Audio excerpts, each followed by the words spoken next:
जय श्री राम जी की। आज मैं आप लोगों के सामने राजा मोरध्वज की कहानी लेकर के उपस्थित हूँ। ये कहानी अपने आप में बहुत ही विशिष्ट संदेश लिए हुए है।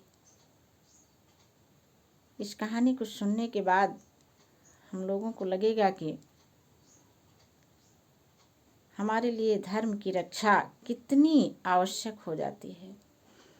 बिना धर्म की रक्षा के हम कुछ भी नहीं प्राप्त कर सकते, किसी प्रकार की भी सुख शांति की कामना नहीं कर सकते। कहानियाँ नहीं, हमारे लिए टार्च जैसी होती हैं, दीपक जैसी होती हैं, जो कि हमें जीवन में हर प्रकार का प्रकाश देती रहती हैं। हमारा जीवन इन कहानियों के उपदेश के माध्यम से प्रकाश से भरा ही रहता है। तो चलिए हम लोग कहानी सुनते हैं। कहानी है महाभारत काल की, जब पांडव युद्ध में विजयी हुए। उसके बाद उन्होंने अश्वमेध यज्ञ किया और अश्वमेध यज्ञ का घोड़ा छोड़ दिया। ये घोड़ा चलता रहा और चलते चलते ये पहुंच गया राजा मोरध्वज के राज्य में। मोरध्वज ने इस घोड़े को बांध लिया। उन्होंने पांडवों की चुनौती को स्वीकार नहीं किया, घोड़ा बांध लिया। घोड़ा बांधने के बाद ये खबर जब अर्जुन को मिली, क्रोधित हुए। उनके मन में थोड़ी अहंकार की भावना आई, गर्व की। तो देखिए, जहाँ पर गर्व की भावना आती है, अहंकार मन में भर जाता है, उस जगह भगवान कैसे अहंकार तोड़ते हैं। इसीलिए कहा जाता है कि अपने बल का घमंड कभी नहीं करना चाहिए।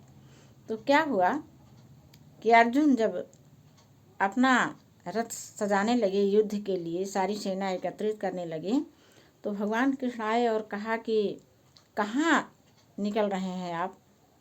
तो बताया कि घोड़ा तो बांध लिया है मोरध्वज ने, हम वहीं पर युद्ध के लिए जा रहे हैं। कृष्ण भगवान ने रोका, कहा कि नहीं, वहाँ आपको युद्ध करने नहीं जाना है, क्योंकि जो आप पांचों भाइयों में अलग अलग गुण हैं, वो सारे गुण राजा मोरध्वज में हैं। इसलिए वहाँ युद्ध के लिए नहीं जाना है आपको। तो अर्जुन ने कहा कि युद्ध के लिए तो नहीं जाऊंगा, लेकिन फिर ऐसे महात्मा के दर्शन मुझे अवश्य ही करना है।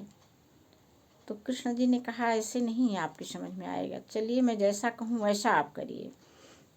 भगवान कृष्ण जी ने एक ब्राह्मण वेश धारण किया और अर्जुन जी को सिंह बनाया। सिंह को लेकर के कृष्ण भगवान पहुँचे मोरध्वज के दरबार में।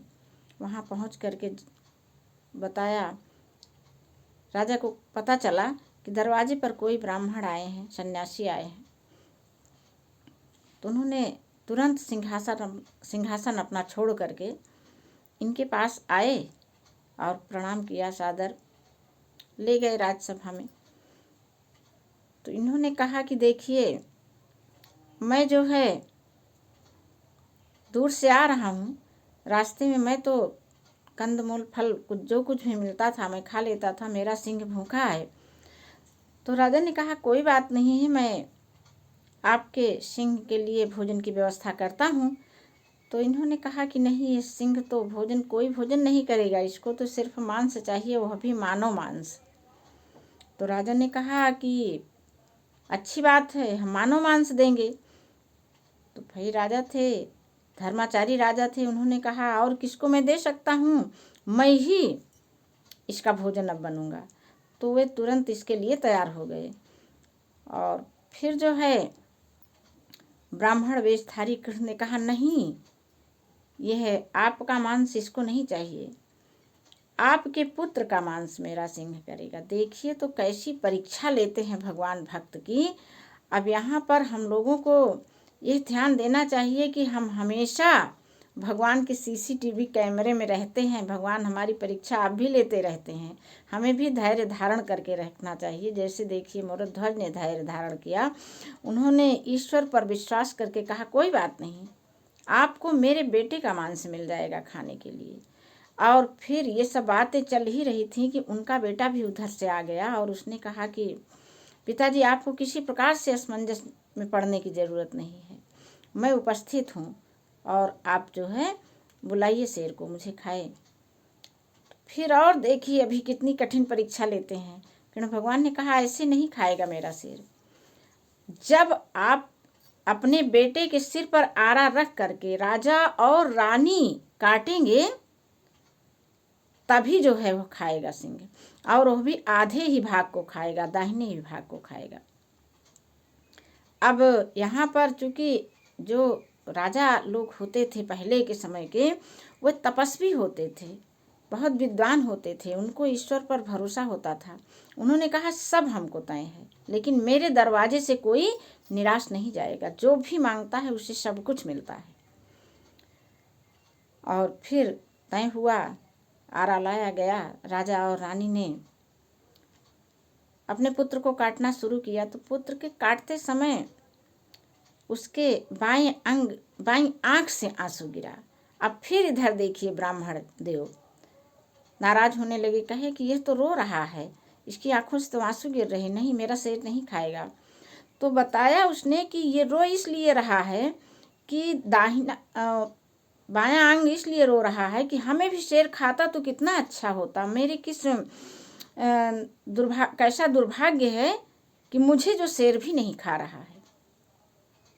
और फिर आरा चलाया राजा रानी ने, बालक उनका दो टुकड़े हो गया, तम्रध्वज आधा शेर को दे दिया गया खाने के लिए। तो अब उन्होंने कहा कि ठीक है, अब आप मेरा भी भोजन मंगवाइए, मैं भी करूँगा, मेरा शेर खा चुका है। तो अपने साथ भोजन मंगवाए, ब्राह्मण कृष्ण वेशधारी ब्राह्मण भोजन मंगवाए। भोजन आ गया तो उन्होंने कहा आप दोनों लोग भी बैठिए, आप दोनों लोग भी बैठ गए। फिर कहा अच्छा आप तम्रध्वज को भी बुलाइए ना, तभी तो हम सभी लोग भोजन करेंगे। राजा को बड़ा आश्चर्य हुआ कि कहाँ मैं तम्रध्वज को कैसे बुलाऊं। कहा आप आवाज़ तो लगाइए, और राजा का आवाज़ लगाना था कि तम्रध्वज आ गए सामने, राजकुमार तम्रध्वज। और भगवान ने कहा कि धन्य हैं आप।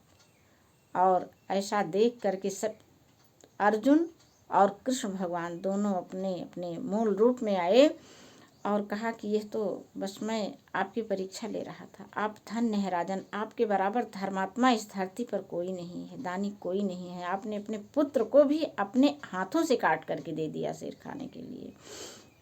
दिए होती है धर्म की रक्षा के लिए, ऐसी ऐसी परीक्षाएं भगवान हमारी लेते हैं।